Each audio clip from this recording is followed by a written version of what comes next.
Hello and welcome to Public Conscience. You are onto the anti-corruption program produced by the Progressive Impact Organization for Community Development, PRIMOG. PRIMOG is a civil society organization working to promote good governance, participation, and accountability in Nigeria. I am Chidozie Ogbonnaya and I'm with my colleague Esther Bassi. A warm welcome to the program wherever you're listening to us from. On Public Conscience, we seek to evolve a corruption-free society through the amplification of investigative corruption stories by our partner media organizations and by alerting citizens and the government to their democratic actions against it. We equally promote integrity by amplifying rare cases of the display of honesty by public and private individuals in the course of their normal activities.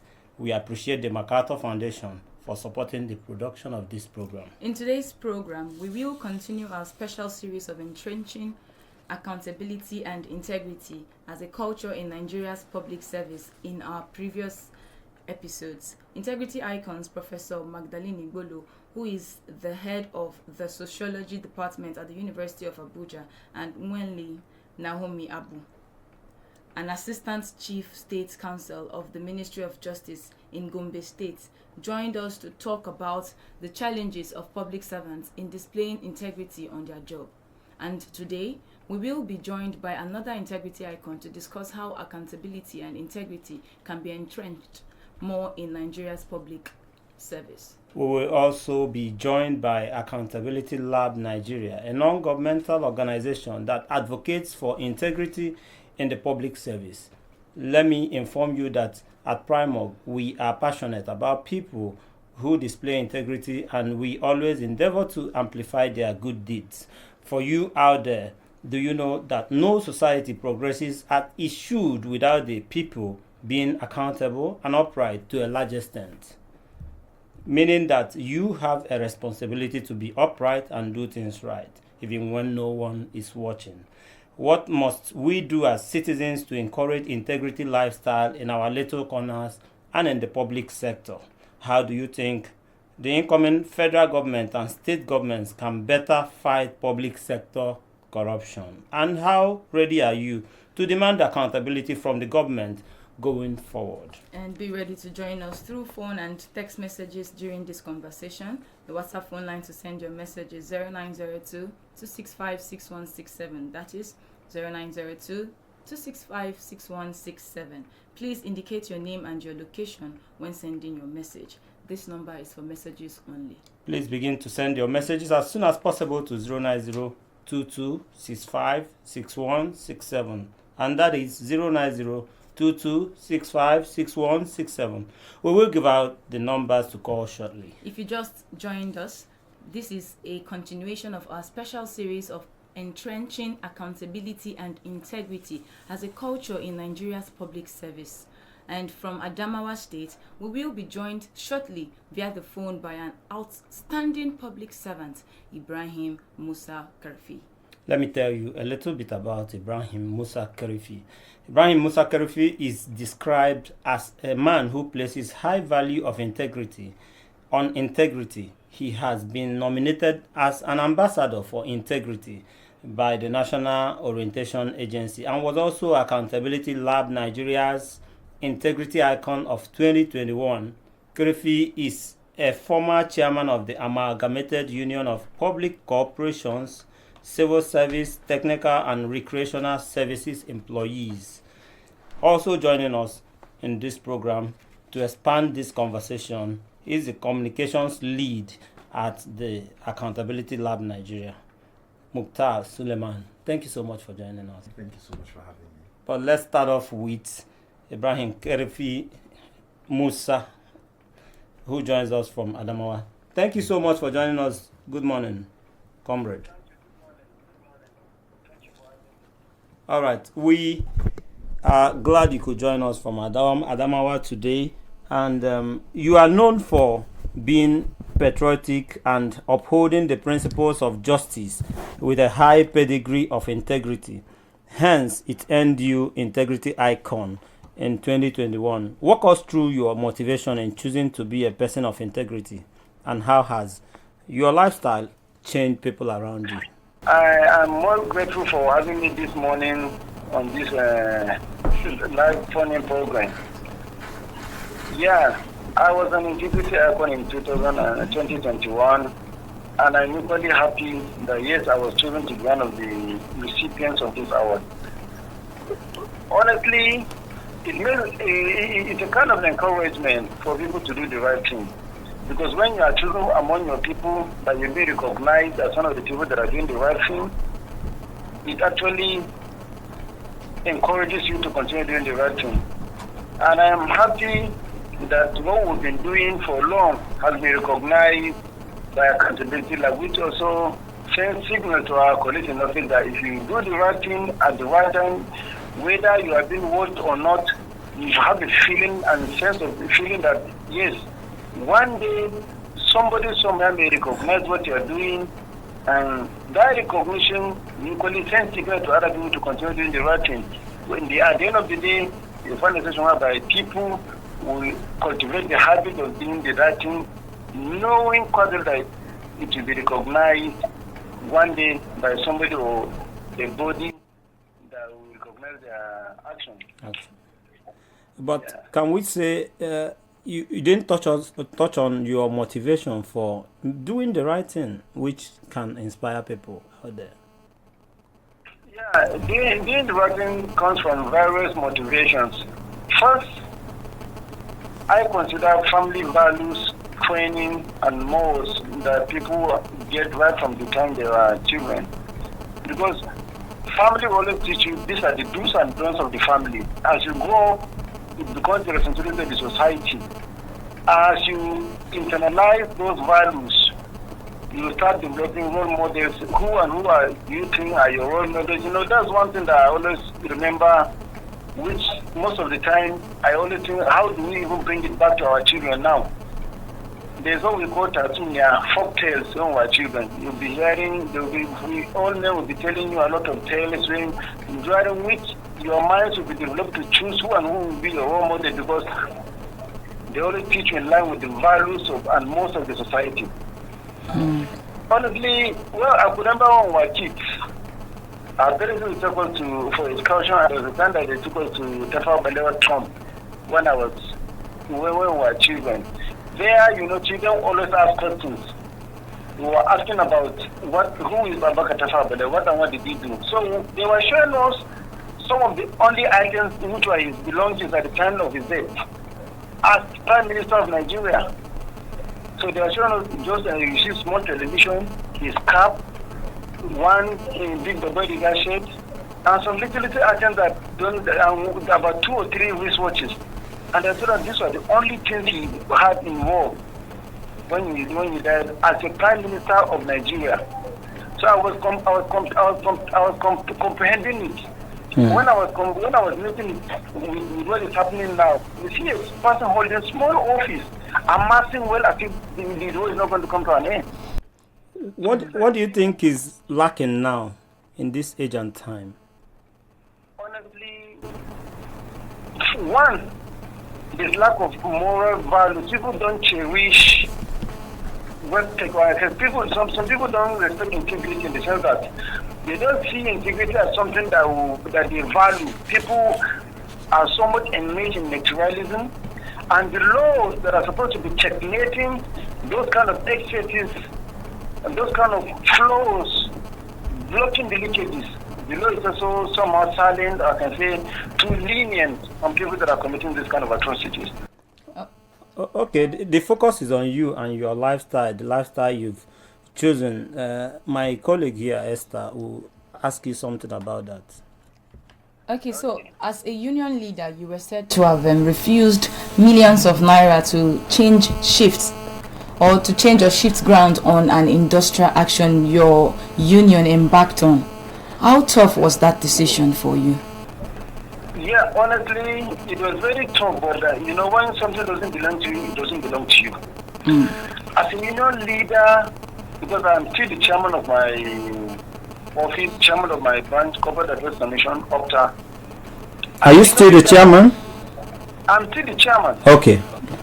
Because I was officially elected by my members as the chairman, and I'm still within my tenure. Okay. When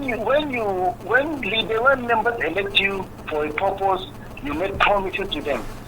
Most of the issues they bother on welfare of workers. That's why industrial issues bother on. You make promises to them that you're going to defend their interests, their integrity, their privileges, their rights.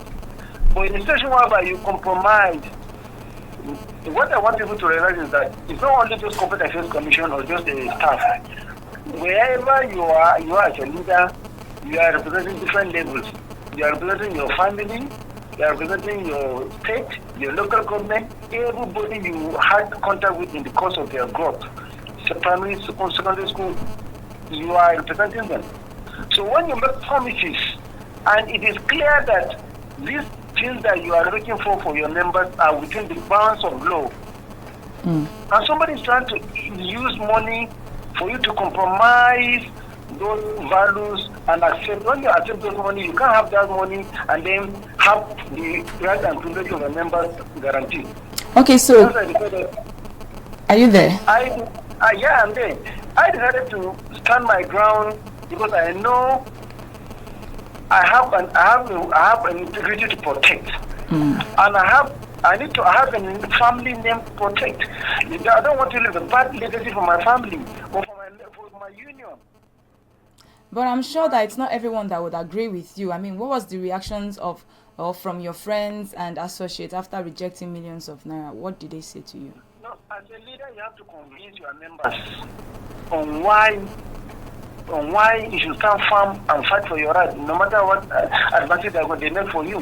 But at the end of the day, I'm happy that I'm being vindicated, because when I stood my ground with the few doctors' advances, at the end of the day, our members got paid. None of my members is still owing the commission one kobo from that money. Because when I stood my ground, the management had no option than to pay the money. Rather, an agreement was signed between the management, the federal government, our National Board of our Union, myself. We signed an agreement in the Office of the Minister of Labour, and it was agreed that money must be paid. We said it's not only when you have money or when you have big money. You can decide to batch it and be paying in batches on installment, and that's what was done. And I can tell you, as of December 2019, all the money that the commission owed my members there was paid. Okay, Comrade Ibrahim, just to add, besides living an exemplary lifestyle, what else are you doing to influence people more around you?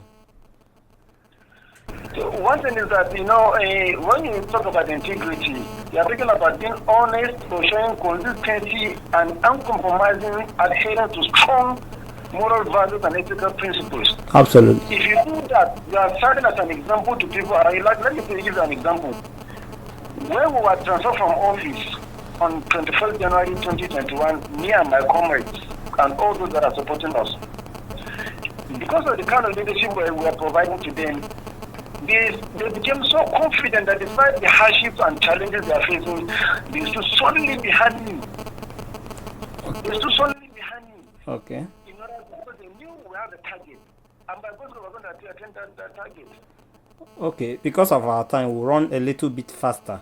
But looking at the fact that you've been an example out there, I'm sure everybody is not in your box. Everybody is not behaving like you. So what do you think is hindering a lot of people from displaying integrity, especially those in the service?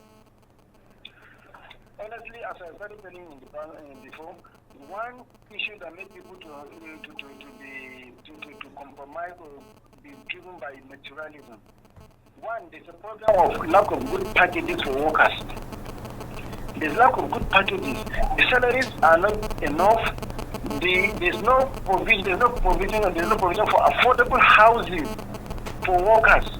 And some people, because of this kind of fears, they start thinking of compromising. And when you observe now, cost of living is increasingly becoming higher.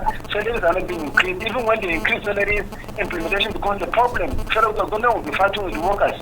So fear of the unknown, the uncertainty, the fear of poverty is part of what may be pushing some people into committing some atrocities or amassing wealth, cutting corners, compromising standards, and also illegalities. And those are okay. The government can be responsible in addressing the yearnings of workers. Addressing the yearning of workers. They can be able to hold people accountable to their actions. But you cannot be holding people to account why you don't provide the necessary basic requirement for them. The thing is that people go to the same market, they take their children to the same schools, they buy things at the same higher inflationary trend. But the thing is that when you don't make life easier for workers, they start thinking of trying to cut corners. Okay. Okay. So how do you think the incoming administration at federal and state level can promote integrity and accountability in the public service? One thing is first, let there be a legislation. I will not say, but some people will say, maybe I may be too harsh. Let there be a capital punishment, legislation for capital punishment. When people steal, like in China and some other Asian countries, they do it. The target is not just to be killing people, but to send fear in the minds of people in order to be afraid of committing these kind of atrocities. When the government, it's a two-way traffic.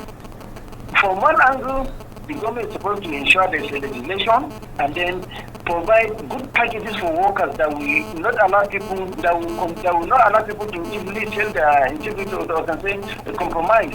Then from the side of the workers too, there should be a kind of training and retraining of named people rigorously, and by things like what integrity icon and accountability lab is doing, identifying, naming and training good people that stick to integrity and its principles.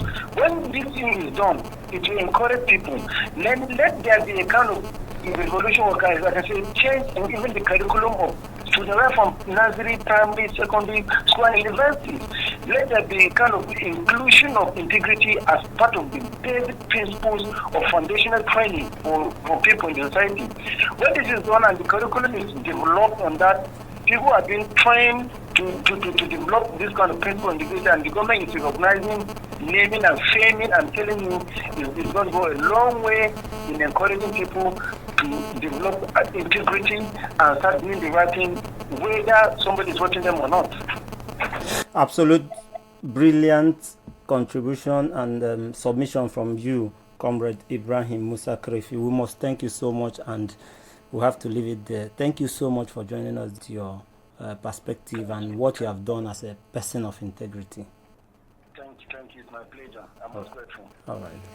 If you just joined us, this is still Public Conscience, a production of the Progressive Impact Organization for Community Development, PRIMOG.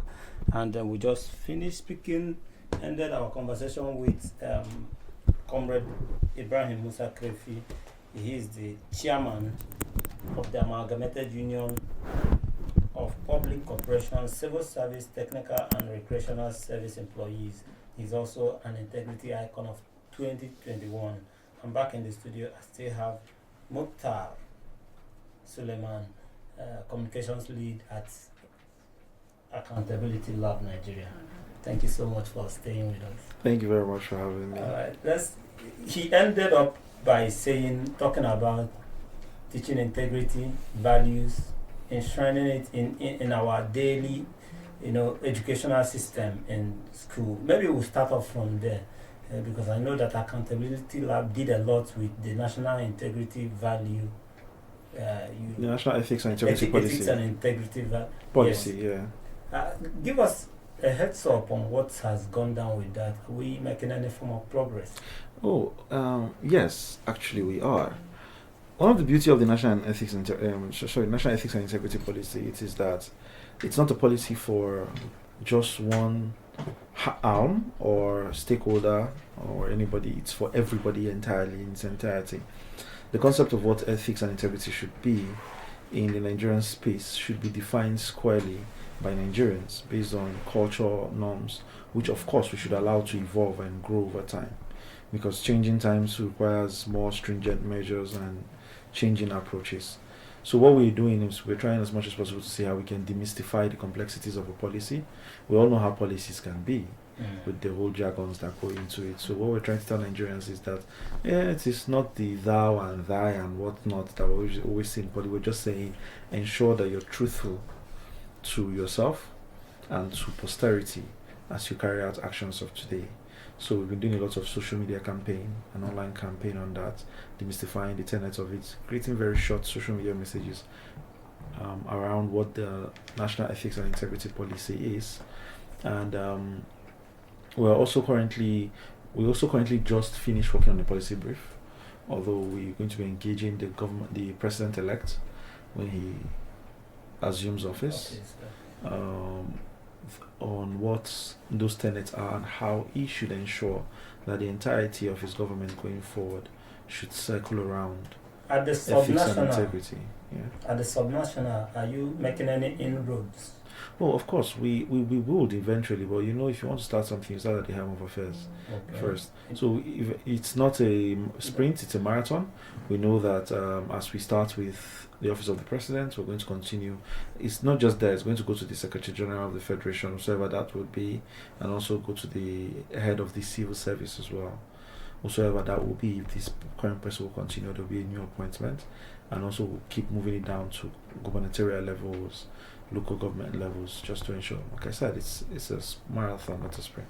Okay, thank you We'll very we'll much. keep up with that, because for us at Primark, we also want to see integrity enshrined and entrenched in our school system. When they say catch them young, and then The idea of how that can be enshrined in our school system is a bit tricky, because on one side, yes, teachers will teach what they need to teach.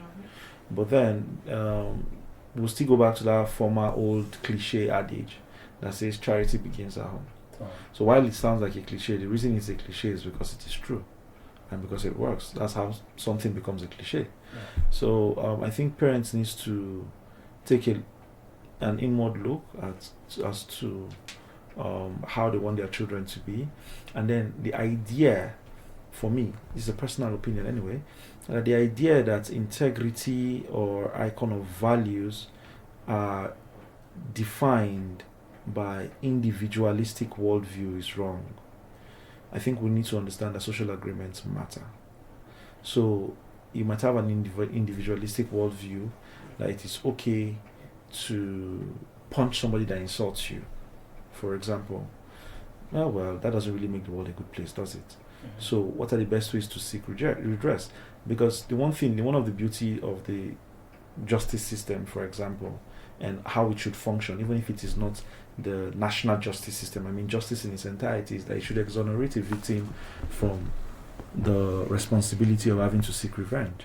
So because if somebody hurts you, for example, somebody punches my eyes, I get angry, I'll punch his 2 eyes because I was angry. He'll get angry, will punch my eyes, punch my stomach as well.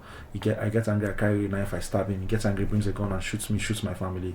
My brother brings a gun and we can't go that route. We can't keep going that route. And So if you remember what Mahatma Gandhi said, he said, "An eye for an eye will make the world go blind." Yeah. Alright, for the benefit of those listening, Integrity Icon Project produced this outstanding public servant in person of Ibrahim Musa Karfi. And for We didn't produce him. We just spotlighted him. So I just wanted to clarify that. under the project Integrity Yeah. Icon, yes. For those listening to us, we want you to explain what Integrity Icon is all about and how do you uncover these exceptional government workers. Okay, yeah. The Integrity Icon Project is one of our pet projects. When I say pets project, I mean that in the literal sense. Like, we sort of like have to, not a small project. That's why I say I mean that in a literal sense, like a pet project in the sense that we hold it very dear. It's a very important project for us because we, beyond the work, we know that so big like Primark, like many other organizations, are working painstakingly well to ensure that there is clean up in the public service. We're trying to see how, as much as there's been a personification of what corruption should look like, we want to personify integrity as well.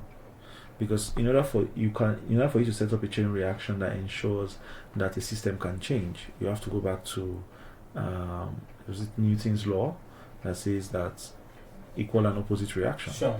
So for us, Integrity Icon is the equal and opposite reaction of what corruption has done to the Nigerian system. So what we're doing there basically is we know for a fact that there are people that work in the civil service who do their job the way they should do and go the extra mile to ensure that there's fairness in the system and in the structures. So we want to bring those people out and say, we see you, we recognize you, we are you, and so that you keep doing your work that you're doing. And that's what we're doing with the Integrity Icon project. So at the beginning of the year, the Integrity Icon project is a 12-month long project. That one day, now we come to wherever it is in Abuja and then we celebrate that event. It's a 12-month long project. So right now, we just closed nomination April 30th. Nominations open in January and run through to April. So people from different parts of the country nominate people of public servants who they've seen, oh, this person has done well, this person has been doing well in their career and whatnot. So what we end up doing is then we investigate the facts.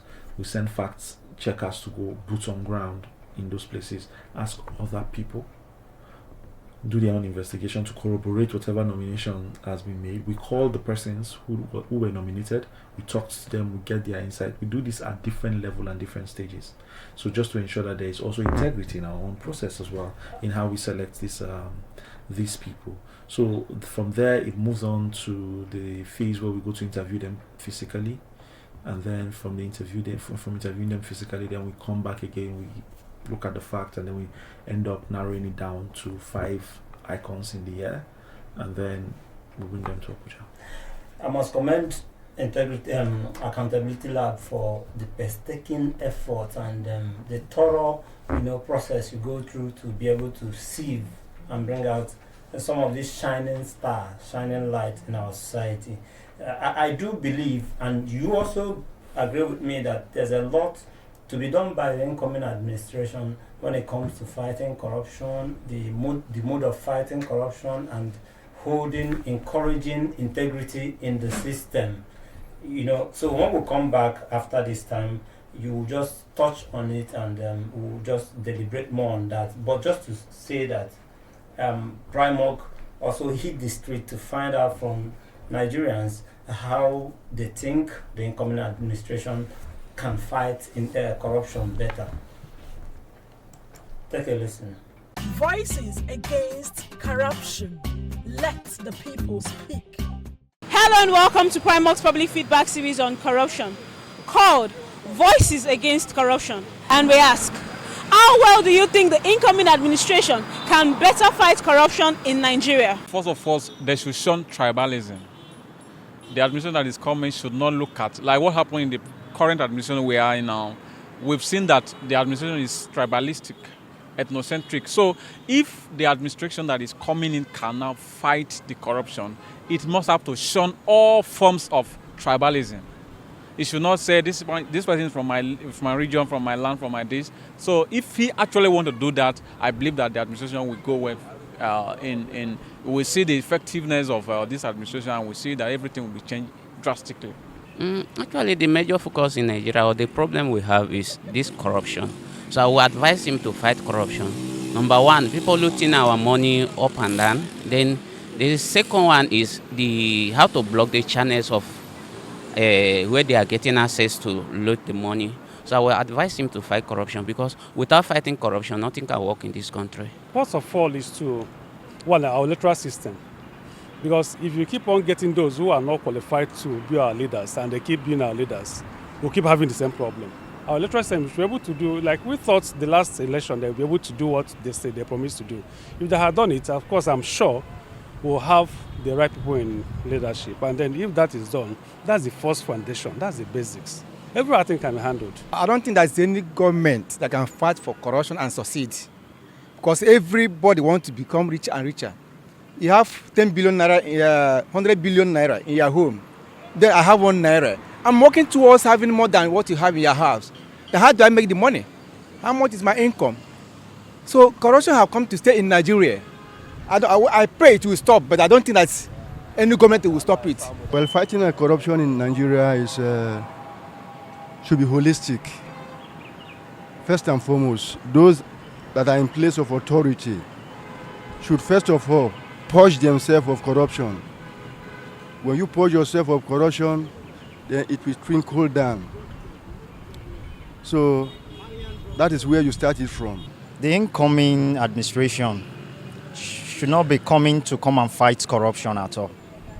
Yes, because at first, the former ones, they feel like fighting corruption is the best way. No, providing work for the youths is the best thing, because that's the only way you can fight corruption. You don't come and arrest people or intimidate people or do whatever you want to do. When you provide work for the youth, something will get them occupied. It's a Herculean task for them, because one is that the process that brought them in is corrupt. And so when we don't tackle the system, especially the electoral process, you see that whatever that system produces will still give out what corruption. So it's unfortunate that Nigeria has come to this level that instead of getting better, we're getting worse. So I don't see this incoming administration doing much in the area of corruption. I think God is now our only hope, because people are disenchanted, people are weak, and if we sanitize the system, that is when we can reconscientize and reorient people, because even the people on the street, the common man, are corrupt. So it's only when the leaders at the top, when they have that sanity, that is when it can now trickle down, and people at the base will now be free from corruption. Primark's public feedback on corruption in Nigeria is produced with support from MacArthur Foundation. You just heard voices from the streets on how corruption, the incoming government can better fight corruption. And Suleiman, you heard different voices, discordant tones. Some agree, some don't agree. What's your take? I think it's far be it for Nigerians to always want to find a way to exonerate themselves from the responsibilities they have to do about certain issues. I heard a man who said if he has 1 naira, there's 1 billion in somebody's house, and he's working to get more than 1 billion. The thing is, he who must come to equity must come with clean hands. Yes. That's a popular saying. So if you want to make money, nobody is saying don't make money, but say make money the right way. So that idea that people have that you did not investigate my poverty, why do you want to investigate my being rich? We came to this world with nothing.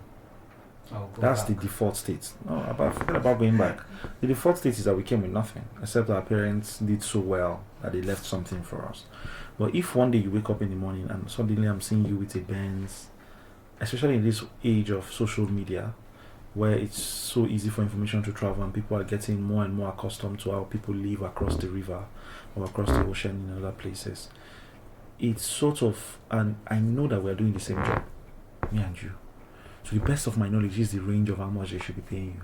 But you're living better than mine. What am I doing wrong? People begin to question themselves and they want to do a lot of this thing to ensure that they can measure up to such standard. On one side, I feel like there's responsibility for you to understand and learn what content is so that you're okay with what you have. On the other side, I think also if you have unexplainable amounts of money that we cannot trace, to say, okay, if you hear the Dangote story, you know exactly how it worked. Okay. You hear he went to school, went to Egypt, he came back, he got money from Dantata, his uncle set up a business, and from there it kept growing. You know exactly how it goes. Especially for most billionaires, you see the Tony Elumelu story, you can follow the track. So if you wake up one morning and then you are counting billions in dollars, I'm going to ask you questions. Where did it come from? Absolutely, and we should be asking these questions. We'll talk more, but it's time to get our listener involved. Esther. Please follow us on our social media platforms at Official Primorg, that is at Official Primorg, and Primorg is spelled Primorg. And we are asking, what must we do as citizens to encourage integrity lifestyle in our little corners and the public sector?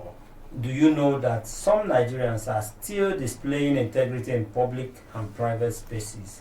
Do you think more Nigerians will become people of integrity if leaders display integrity in their positions? And finally, you can also help us answer this. because we need to encourage the government. How do you think the incoming federal government and state governments can better fight corruption in public sector? All right, I think we have a company here. Hello? Your name and where you're calling from? My name is Roland. I'm calling from Otaku. All right, Roland, let's hear you. Yes, when we talk about corruption, we say that it has become part of us. I don't see it as true. One of the greatest problems we have in Nigeria is the government. Because I think I've traveled out of this country, I understood one thing clearly, that you must first of all be a Nigerian first before becoming a different tribe. Now here in Nigeria, the first thing said is that I am Osman or Yoruba before becoming a Nigerian. And in our schools today, what I discover is most of the schools where I've been to before, in schools they teach the children what the law is and what it says. So when you break the law, automatically you know the repercussion of breaking that particular law. But here in school, what we are after is to teach us religious knowledge, rather than teaching us what we ought to know and what we need to understand. So, Roland. Because of that, hello? So, Roland, sorry to jump in here. You are putting the blame on the foot of government rather than the people, right? If I get you right. Yes, it's the government, because the truth is, even the Bible says, "Train up a child in the way you should go, when he grows, he will not depart from that way." So if you make me to understand that, look, if you live by corruption, this will be the penalty at the end of the day. And when you discover that, yes, truly, I have defaulted an ordinary the maximum penalty for defaulting, you know that automatically I will not do it, because if I'm doing it, I know the consequences of what I'm doing. But some of us today, because of what the country has turned into, don't even know what we are doing. Sometimes when you ask someone, do you know the offense you committed? Because we are not being taught. We don't know. So in corruption here, until the government go back drawing board and begin to do the things that are right, begin to educate its citizens and make them understand what they need to know. And that is the only way we can start fighting corruption. Then lastly, before I go, another problem here is ethnicity. Ethnicity. This is my brother. When you do something wrong, you will cover him up because it's your brother. We come from the same place. We speak the same language. Until we stop that, see ourselves as one. When I find myself in the north, I am treated as one. When I find myself in the east, I am treated as one. When I find myself in the west, I'm treated as a Nigerian. Everywhere I go, then that is when corruption will begin to die down. But in when we have such division in our society, my brother, let me tell you the truth. If you help my brother, I see you release your own. When my own come, I also release my own. So when we keep doing that, automatically we encourage corruption. Thank you very much, and you have a wonderful day. Thank you so much, Roland, for opening the floor. Suleiman, is there a nexus between ethnicity and corruption? I think I sort of disagree with some of the points that the fine gentleman raised. I don't think we need to see ourselves as one. We are not one. We are different people, and that's fine. I'm going to pitch in a little bit of religion here. I'm Muslim. In the Quran, God says, "I've created you in different nations and tribes that you may understand one another." Now, if he is a religious man, which I hope he is, he would know that God could have made us one people if he wanted to. But it's fine. Diversity is the eccentricity of life. It creates colors. So you know that there is more to the world than what you see in front of you. And that is okay. So the problem is the weaponization of ethnicity. That's why I sort of have a problem. So when you, even if I go back to the Quran again, the Quran says, go against your family, your own bloodline, if it means that they are being unjust to another person.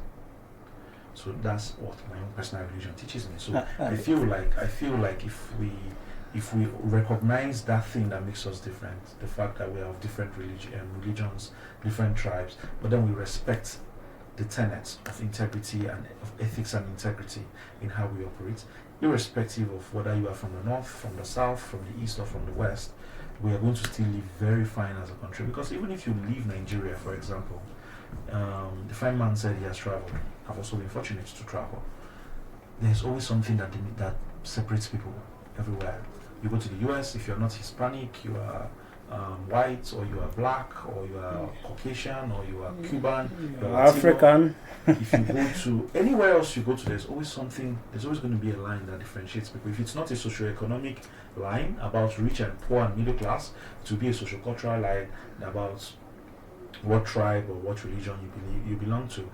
It's why I love the Marxist theory and the idea that strata is a thing of the mind, and this was just created as systems of control by those at the base structure controlling the superstructures. But even at that, even if we agree that that is the situation of the case of the world, well, it has happened. How then do we ensure that we can live a life where justice and fairness is at the fore? So say no to nepotism. Ethnicity is fine, but say no to the nepotistic aspect of it. So just because somebody speaks your language does not mean that he's a good person.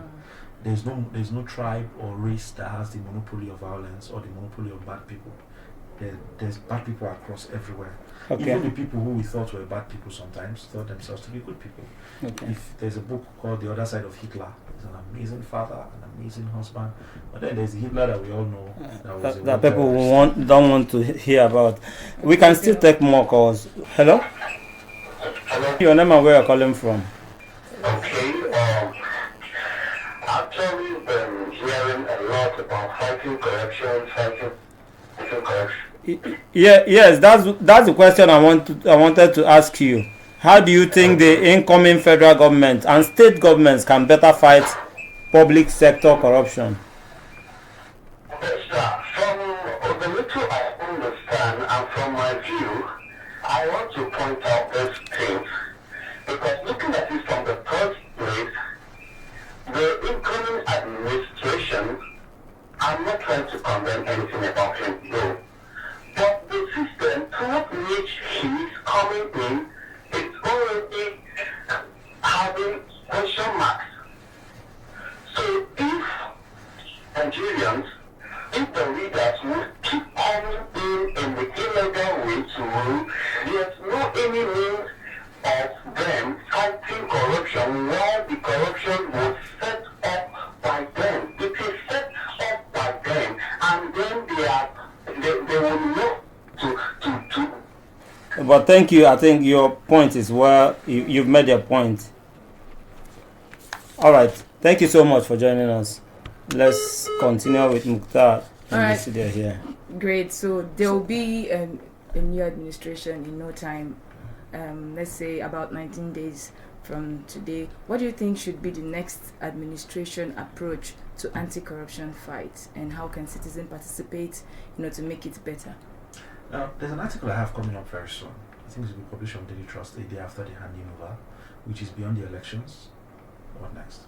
We all agree that democracy is the government of the people, by the people, and for the people. These are three components. Of the people means that whoever is going to lead us in a democracy should be one of us. We see that in the selection process during primaries, in parties, and then by the people is the elections. Yeah. So the elections is where people troop out to go vote for whoever they want. For the people is after the elections. That is where governance comes in. Good one. Yeah, hopefully. That's what we all hope for. But that's where governance come in. However, the institutions of democracy are in a country, especially the very complex democracy like ours in Nigeria, it's left for the courts to decide. I will not speak to current issues. It's not our concern, but exactly. We know that someone will take the mantle by May 29. However, it's left for the courts to decide, and the Supreme Court to interpret whatever it is they want to interpret. So we might not want to do litigation about that on issues that are already in court. So for the people, how then do you participate in ensuring? That is where governance comes in. Governance is a two-way street. There's the government, and then there's the governed. So we are the governed. What do we do? There are very simple things we can actually do to ensure that we can hold government accountable. We can join advocacy groups whenever we see some. There are some very open advocacy groups out there today. We can go to town hall meetings. I know state governments that do town hall meetings before policies or budgets are passed. A typical example would be Kaduna state government. The entire time Malam was there, I think it's one of the few things he got credit for is that there's always a town hall before budgets are passed. I was fortunate to be one of the authors of the OGP handbook of the Kaduna state government from 2017 when they signed their action plan to when Malam is leaving. And these were some of the successes, although it had its own pitfalls, numerous of them, but you can actually participate. Public hearing, put your ears down, follow the National Assembly. Just last week they did the NIDA amendment bill public hearing. You can easily, if there's a public hearing in the National Assembly, you can walk in there as an everyday citizen and say you want to sit in, draft a memo, read that bill that is going to be passed, that public hearing is being held for. I know the clerk of some of the committees in the National Assembly, and this clerk usually say, there was one time we walked into one, we had a meeting with him, and they were amassing the memos that were submitted by people who attended this public hearing, and they were trying to take it into consideration for the bill before it will be amended and passed. So read the bill, draft a memo of your own concern. You are a Nigerian citizen because this is going to affect you, and go and submit your own concern. So attending public hearing is also something you could do. Another thing that you could simply do is just tweet. One thing you could easily do is just send a tweet. A tweet goes a very long way. Hopefully, if Elon Musk does not run Twitter to the ground, Twitter will keep being there. But whatever it is that comes after that, we're going to keep using social media to advocate for good governance. The main thing is that we must do something differently. There must be a push. But we must do something. That's even the most important thing. Do something. Be the change you want to see. In 30 seconds, if you are looking at another way, because we are talking about the approach, what is any other better approach of fighting against corruption in the coming administration? On which side? What would that be? On the government side, what would that be in 30 seconds as we wrap up? I think it's just to leave the example you want to see. Governments will know for a fact that beyond what we see on TV and everywhere else, the theatrics has to do with negotiations. So ensure that negotiations are done in good faith and increase the pay of public servants. It's actually a very poor payment structure. How can we increase our IGR so that we can increase the pay? Absolutely brilliant. We must thank you so much, MacArthur, for being our guest today. Thank you for having me. We have to do it. Please follow us on our social media platforms as official Primorg. That is as official Primorg. Spelling of Primorg is PRIMORG. This is the end of the program for today. And you can watch our videos on Primorg TV, our YouTube channel. Please subscribe to get reminders when we have a new post. We appreciate our guests and our standing public servant and 2021 integrity icon, Comrade Ibrahim Musa Kerefi, and communications lead at Accountability Lab, MacArthur Suleiman. Thank you so much for coming. Thank you so much. Thank you all for joining us. Public Conscience has the support of the John D. and Catherine T. MacArthur Foundation, committed to building a more just, verdant, and peaceful world. Get more information about the foundation on its website, macfound.org. And please visit our news website, primorgnews.org. That is primorgnews.org. For all the details of our reports and interviews, visit our website, www.primorg.org, to get all the information about Primorg. And join us here again next week for another episode of Public Conscience. And remember to follow us on Facebook, Twitter, and on Instagram at official Primorg. I am Esther Bassi. Remember that birth registration and birth certificate are both free if your child is under 18. Help stop the corruption in birth registration and do not pay for birth certificates. Also remember that you can give us information or hints about corrupt acts through our phone at 090-2265-6167 or info@primorg.org. I am Chidozie Obonaya. Stay safe.